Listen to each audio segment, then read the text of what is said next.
Okay, let's go. Where can you get delicious, authentic Native American food in downtown Seattle? Well, look no further than Off the Res. Co-owner Cecilia Reichert and her partner are bringing Indian Frybread to the streets of Capitol Hill. When I heard Frybread, I was like, okay, I haven't seen a lot of food trucks dishing out Frybread. So why Frybread? I own it with my partner, Mark, and he's Blackfeet. And so his mom grew up on the res in Browning, Montana, the Blackfeet Reservation. It just kind of came out of a craving from him one day and not being able to find it. And then we were like, you know what, this is a great idea. We're just gonna bring it to the streets ourselves. Today, we're trying out their special fry bread topped with Washington-grown blackberry jam. Look at that.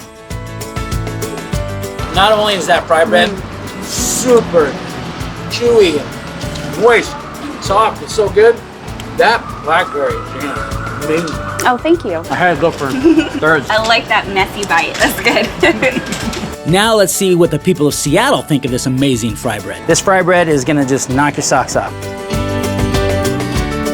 Oh man, I would have to say that's pretty darn good. Super delicious. it's hitting all those spots. It's almost like a funnel cake almost. It's like a perfect little medley. Ain't much better, man. And of course, you know, it's guilt-free because it's got antioxidants. The berries, yeah. Exactly. Oh, it's great, man. I really like it. So you'd have no problem recommending this to your friends then? Oh, of course not. Yeah, it's happening. It's happening. Yeah. You're doing it right now. Yeah, right now.